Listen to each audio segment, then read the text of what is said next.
बिस्मिल्लाहिर्रहमानिर्रहीम। Unit number 7। नाम इसका है कोऑर्डिनेट ज्योमेट्री।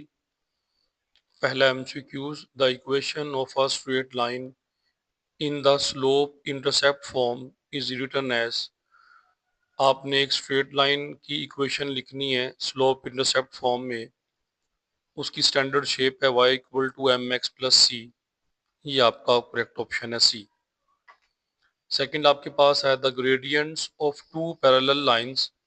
दो पैरेलल लाइंस हैं, ग्रेडियंट यानी स्लोप आपने फाइंड करनी है। जब भी पैरेलल लाइंस हो तो उनकी स्लोप इक्वल होती है। अगर एक लाइन की स्लोप m1 है, दूसरी की स्लोप m2 है, तो दोनों इक्वल रहेंगी। तो करेक्ट ऑप्शन बनेगा आपका ए। तीसरा आपके पास है if the product of the gradients of two lines is -1। दो लाइंस आपके पास हैं, दोनों का जो ग्रेडियंट का प्रोडक्ट है वो -1 के इक्वल है, then the lines are. Answer इसका है परपेंडिकुलर। बेटा ये आपके पास दो लाइंस हैं ए बी और एक्स वाई, दोनों 90 के एंगल पे हैं, परपेंडिकुलर लाइंस हैं। अब देखें जी, अगर एक लाइन की स्लोप m1 है, दूसरी लाइन की स्लोप m2 है, दोनों को मल्टीप्लाई करेंगे आंसर निकलेगा -1। जब भी स्लोप्स को मल्टीप्लाई करने से आंसर -1 आए तो मतलब है दोनों लाइंस परपेंडिकुलर हैं। तीस चौथा एमसीक्यूज आपके पास है डिस्टेंस बिटवीन टू पॉइंट्स। एक पॉइंट है P जिसके कोऑर्डिनेट्स हैं 1 और 2, दूसरा पॉइंट Q है जिसके कोऑर्डिनेट्स हैं 4 और 6। आपने इनके दरमियान डिस्टेंस निकालना है। पहले हम डिस्टेंस फार्मूला यूज करते हैं, d इक्वल टू x2 मनफी x1 का स्क्वायर प्लस y2 मनफी y1 का स्क्वायर। अब बेटा देखें, ये जो इसमें x2 मनफी x1 है इसको हम डेल्टा x लिख लेते हैं, जो y2 मनफी y1 है इसको हम डेल्टा y लिख लेते हैं। तो फार्मूला बन जाएगा d equal to del x square plus del y square. अब आप डेल्टा एक्स निकाल लें, यानी पहली पहली वैल्यूज का फर्क 4 मनफी 1 ये 3 हो जाएगा। फिर सेकंड वैल्यूज का फर्क 6 मनफी 2 ये बन जाएगा 4।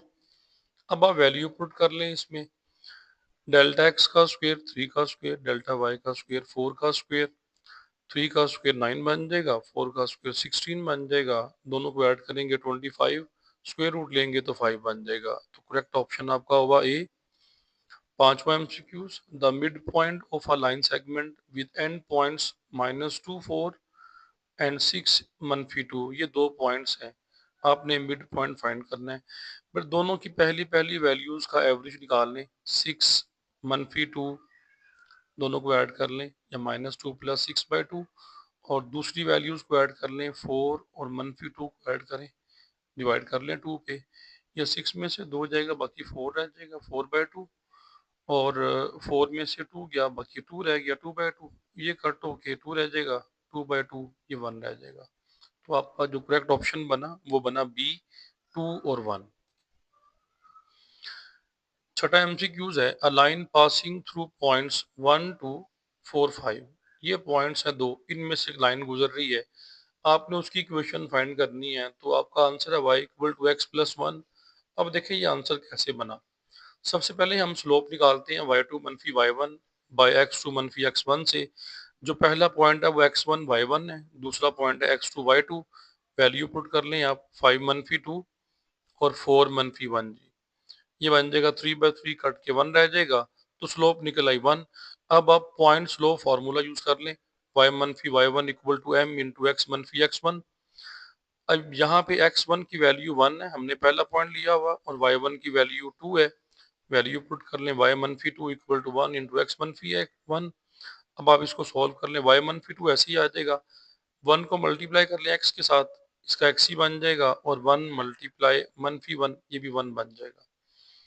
अब मनफी 2 को राइट साइड पे लेके आए, +2 बन जाएगा, y equal to x plus 2 -1 बाकी रह जाएगा 1। तो ये आपका इस तरह सोल्व होकर आंसर बन जाएगा y equal to x plus 1। Next आपके पास सातवां एमसीक्यूज है the equation of a line in point slope form. Point slope form में इक्वेशन ऑफ लाइन क्या है जी, ये याद करने वाला क्वेश्चन है।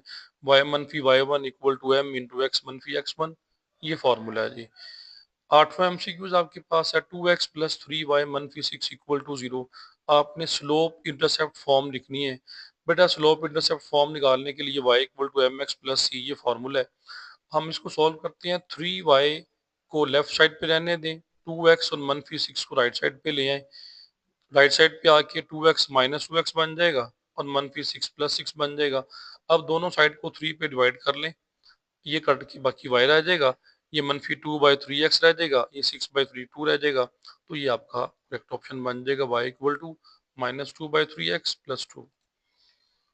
नोवा एमसीक्यूज है, the equation of a line in symmetric form. बेटा सिमेट्रिक फॉर्म में जो इक्वेशन है वो ax plus by plus c equal to 0। फिर the equation of a line in normal form, equation की नॉर्मल फॉर्म क्या होती है, x cos alpha plus y sine alpha equal to p के। ये आपके पास चैप्टर नंबर 7 के एमसीक्यूज थे।